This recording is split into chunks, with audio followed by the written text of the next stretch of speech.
Good to see you back, guys. Again, I'm back with another tutorial related JavaScript BOM. And in this tutorial, we are going to learn scrollBy and scrollTo method. And you can see a browser window in your screen. And also you can see vertical scroll bar and horizontal scroll bar. Now, you want to scroll the window without touching the scroll bar. For that, JavaScript introduced two special methods, scrollBy and scrollTo. Before I start the practical, we need to understand how many types of scroll bar we have in our browser. As I told you, we have total two types of scroll bar, vertical and horizontal. If you want to manipulate vertical scroll, then you need to pass y-axis value. And if you want to manipulate horizontal scroll, for that you need to use x-axis value. And if you want to move the scroll bar upside, for that you need to pass minus y-axis value. And if you want to move it downside, then by default you need to pass the value. You don't need to mention plus sign. Similarly, in horizontal scroll bar, if you want to move left side, you need to pass minus value. And if you want to move the scroll bar right side, you need to pass plus value. So let's start the practical and see how we can use scrollTo and scrollBy method.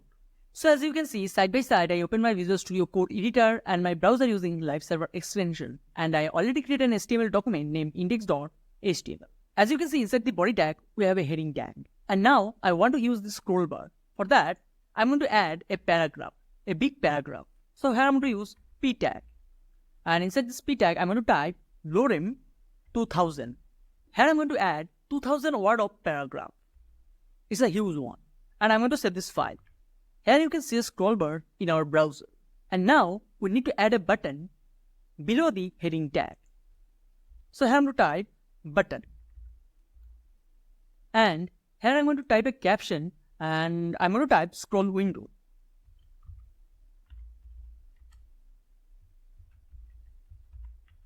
With that, I'm going to call a function with click event. So here I'm going to type on click,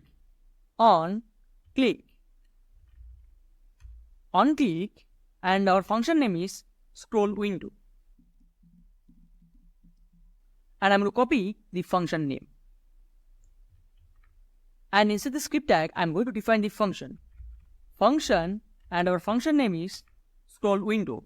Then inside the curly braces, here I'm going to type window dot, here I'm going to use scrollBy method. And inside the round braces, I'm going to pass to two parameters. For now, I don't want to pass x-axis, so I pass 0. And for y-axis, I want to scroll down 40 pixels, so I pass 40. And then semicolon to end this line. And I'm going to save this file. After save the file, you can see the scroll window button. As you can see, our scroll bar is on top.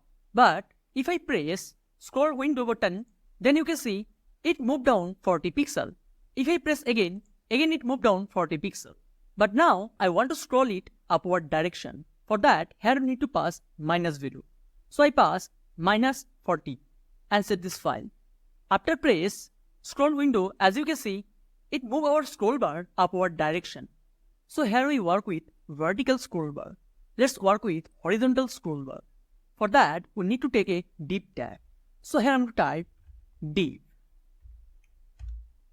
And I'm going to move this paragraph inside this div tag. So I cut this paragraph and paste it inside this div tag. And now I'm going to use style attribute in paragraph. Style. And I'm going to use width property. Width 1000 pixel. After save this file, you can see the result. Here you can see a horizontal scroll bar in our browser. And now I'm going to play with x-axis value. So I'm going to make y-axis value 0. And in x-axis value, here I'm going to pass 100. After save this file, if I press scroll window, you can see after press the window button, it scroll our browser 100 pixels at x-axis direction. If I use minus value here and then save this file and then again I press this button, now you can see it moved the paragraph opposite direction. So this is how we can use x-axis value and y-axis value.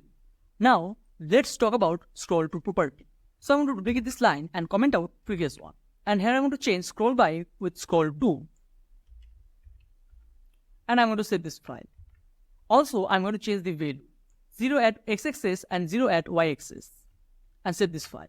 Before I press scroll window button, I'm going to move down our scroll bar. If I press scroll window button now, as you can see, it back to the default position. Sorry, it is not the default position because here I said x-axis 0 and y-axis 0. So that's why it back to the starting position. Similarly for horizontal scroll bar. If I move it little bit and then press this button, as you can see, it back to the previous position. Scroll by work relatively and scroll to work absolutely. So this is the difference between scroll by and scroll to method. Thanks for watching this video. Stay tuned for our next tutorial.